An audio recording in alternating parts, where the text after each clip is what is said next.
which was a different arrangement of shapes, on which he could experiment with colors and shapes and values and relationships and design.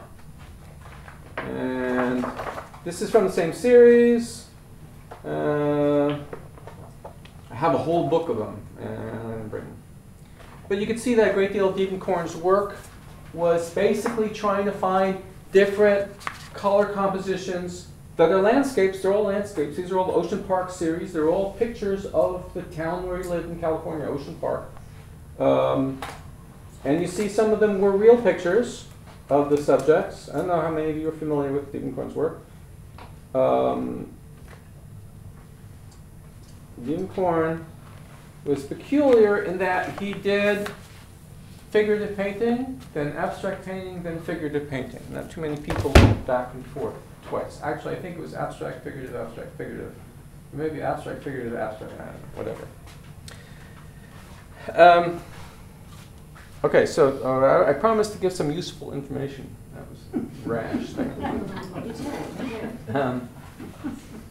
By going back to the source of. But do you get the idea here? So what I'm saying is that to enliven or empower the color in your painting, one of the things you can do is remove everything else. That is, remove all the content. And just say, okay, I have an idea for painting. I have an idea what the mood of the painting is, and the subject, and color is very important to it. Okay, I'm going to remove everything but the color, and see if I can convey that idea with just the color. Then, if you try and make, say, a real landscape painting, whatever, then you already have an idea of these colors. But because their relationship is integral to the idea, if you start breaking it up into tiny little pieces and modeling all the pieces, and then you start adding information, it becomes less like what you see, not more.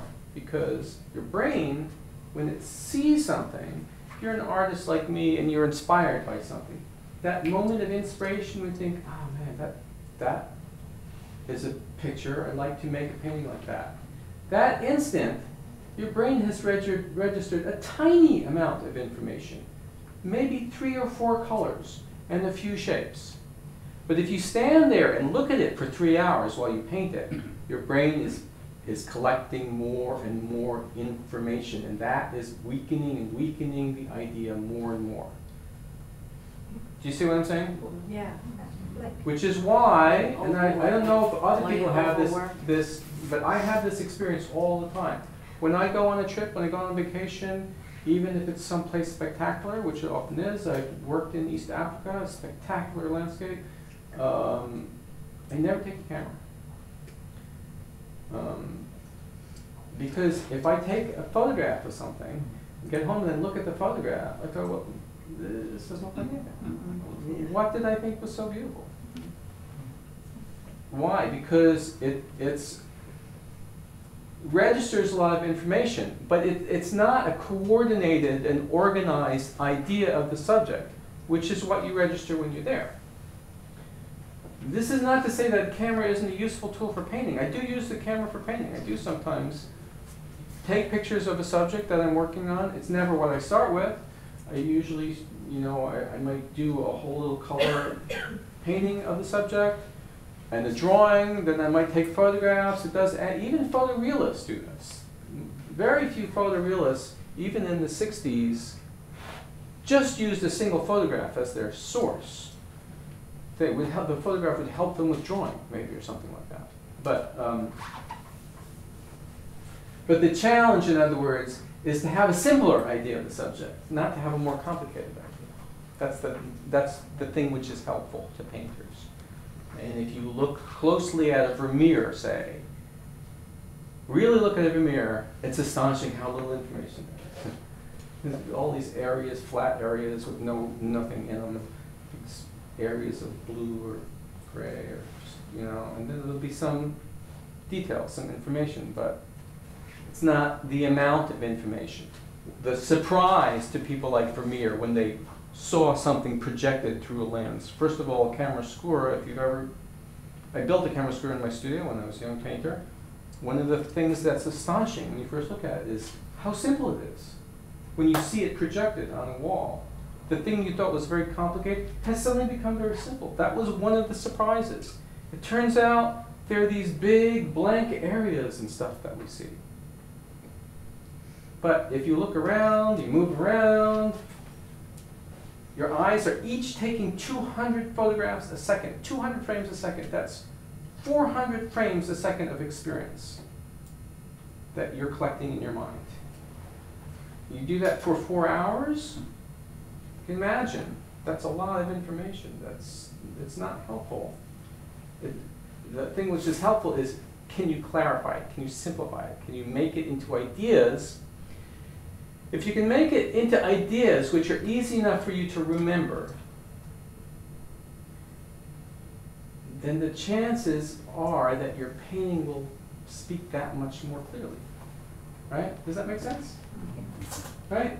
So the reason you can remember the great works of art that you can remember is because there are things about them which have been which are so simple that you can remember it as ideas.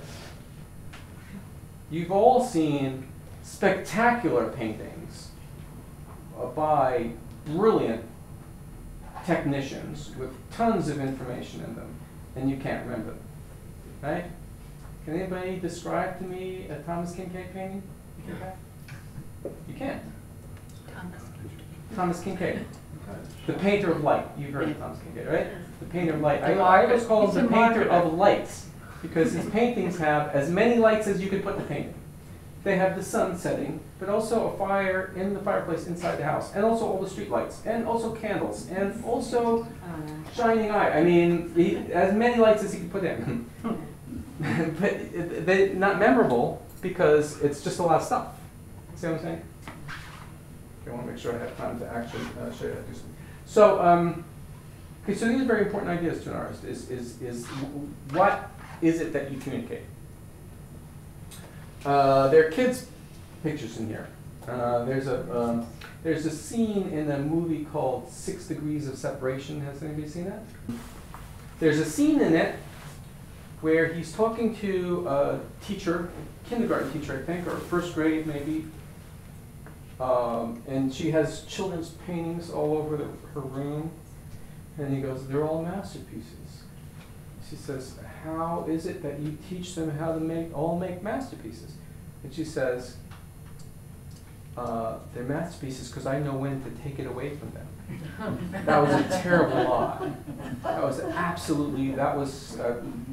John Guare went way down in my estimation when he wrote that line because it's so untrue.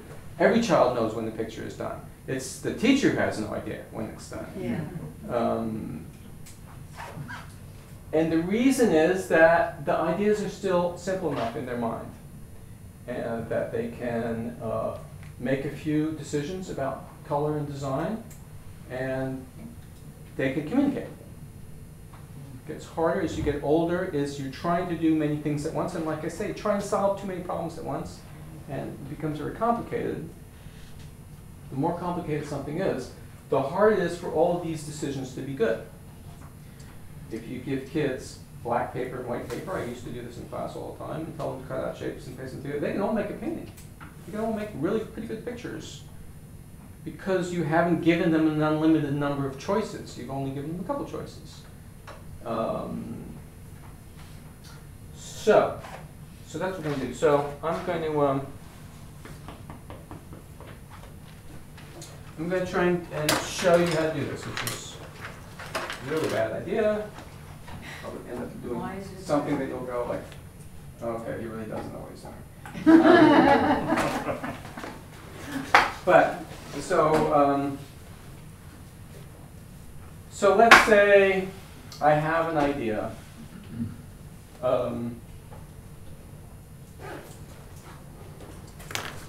Let's see, what else can we say about these two different things? So what else is different about these besides that one's a 2 and 4 and one's a 4? We said this was a landscape. How about this one?